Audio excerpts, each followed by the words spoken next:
اعوذ باللہ من الشیطان الرجیم بسم اللہ الرحمن الرحیم۔ فلسطین جل رہا ہے اور مسلمان کیا کر رہا ہے، اس کے 6 ایپیسوڈ کے ساتھ ارم ضیاء حاضر خدمت ہے، اس دعا کے ساتھ کہ میرے اور آپ کے گھر میں خیر و عافیت کے تمام تر معاملات موجود ہوں، اور اللہ رب العزت سے یہ دعا ہے کہ اللہ اہل پاکستان اور اہل اسلام پر اپنا خاص رحم کرم اور فضل فرمائے، آمین ثم آمین۔ ناظرین، جیسے کہ 5 ایپیسوڈ میں ہم نے آپ کو ہولوکاسٹ کے بارے میں بتایا تھا، اور یہ بھی بتایا تھا کہ ہٹلر نے کس طریقے سے اہل یہود کی نسل کشی کی، اور 1933 سے شروع ہونے والا یہ عمل 1945 تک چلتا رہا۔ 1945 کے بعد کیا ہوا؟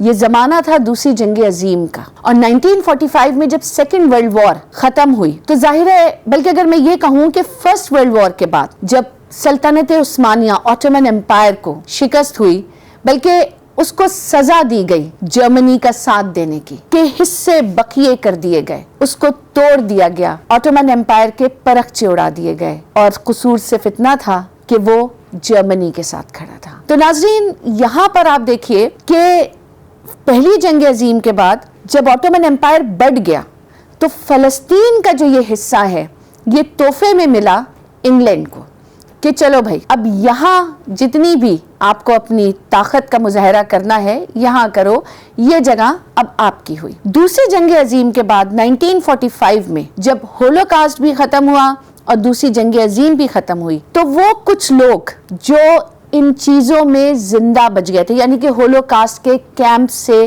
بہت بری حالت میں زندہ واپس آ گئے تھے، اور دوسرے اہل یہود جو کہ یورپ میں رہتے تھے وہ اپنے تباہ حال گھروں کو چھوڑ کر کسی ایسی جگہ اپنا گھر بسانا چاہتے تھے جہاں اب وہ سکون سے رہ سکیں۔ اب انہوں نے کیا کیا کہ یورپ میں انگلینڈ کے اگینسٹ آواز اٹھانا شروع کر دی، اور برطانیہ کو اس سے پرابلم ہونے لگی، اور انگلینڈ یہ بات بہت اچھی طرح سے جانتا تھا کہ اگر جوز، کیونکہ نفرت تو ان کے اندر بھر چکی تھی، جس کے گھر والوں کو مار دیا جائے، جس کے دوستوں یاروں کو قتل کر دیا جائے، تو یقیناً نفرت کا وہ مادہ اپنے آپ ہی پیدا ہو جاتا ہے۔ تو اس وقت برٹشرز اس بات سے بڑے خوفزدہ تھے کہ کہیں ایسا نہ ہو کہ ان کی ان تمام نفرتوں کا شکار ہم ہو جائیں۔ اب انہوں نے انگلینڈ سے اٹھا کر ان کو مختلف جگہوں کے اوپر بھیجنا شروع کر دیا، اور یقیناً وہ چاہتے تھے کہ کوئی ایسی آسان جگہ ہمیں مل جائے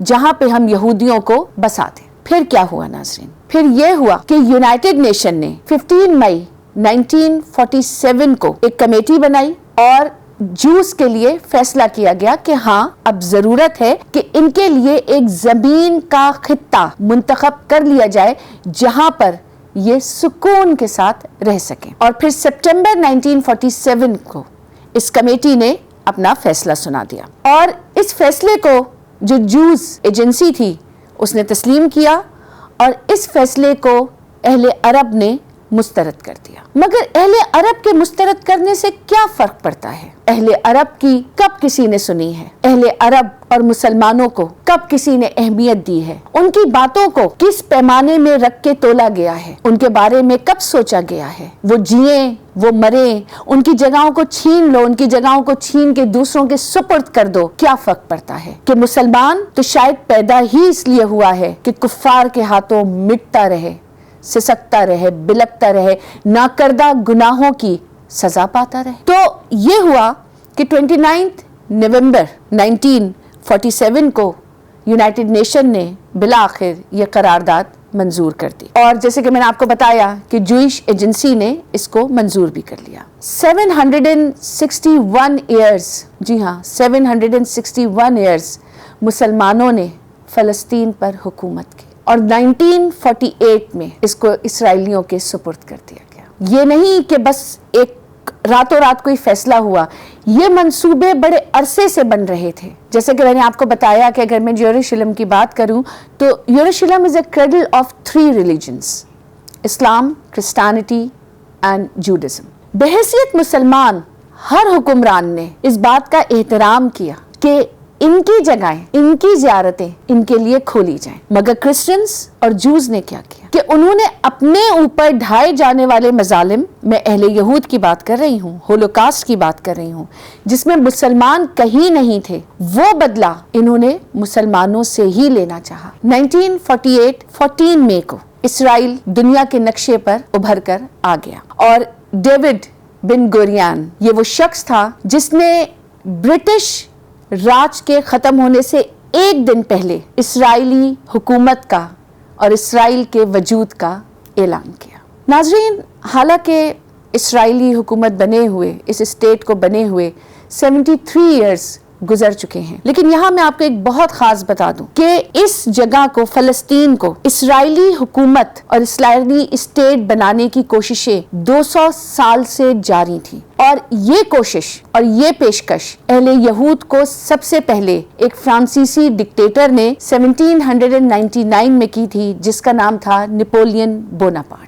اس کے بعد 1882 میں فلسطینی سرزمین پر پہلی یہودی بستی قائم کی گئی، اور گزرتے سالوں میں فلسطینی سرزمین پر دنیا کے مختلف ممالک اور کونوں سے یہودیوں کو لا کر آباد کیا جانے لگا۔ اس عمل میں جنگ عظیم اول کے بعد تیزی دیکھی گئی۔ جنگ عظیم اول کے خاتمے کے بعد برطانیہ، فرانس اور انہی کے جو الائز دوسری کنٹریز تھیں، انہوں نے دوسرے ممالک اور خطوں پر کنٹرول حاصل کیا، اور فلسطین، جیسا کہ میں نے آپ کو پہلے بھی بتایا تھا، انگریزوں کے حصے میں چلا گیا۔ برطانیہ کابینہ کے یہودی ارکان نے 1915 میں یہ تجویز پیش کی تھی کہ فلسطین سرزمین پر یہودیوں کا ملک بنایا جائے، جس کے بعد امریکہ اور برطانیہ میں یہ ریاست قائم کرنے کے لیے کوششیں تیز ہوئیں۔ 1922 میں اس وقت کے عالمی ادارے لیگ آف نیشن نے بھی فلسطینی سرزمین پر یہودیوں کی ریاست بنانے کی منظوری دی تھی۔ جنگ عظیم دوم کے آغاز میں ہی برطانوی حکومت نے یورپ کے مختلف ممالک سے یہودیوں کو فلسطینی سرزمین پر منتقل کرنا شروع کیا، جس کے خلاف فلسطینیوں نے اس وقت بھی مظاہرے کیے،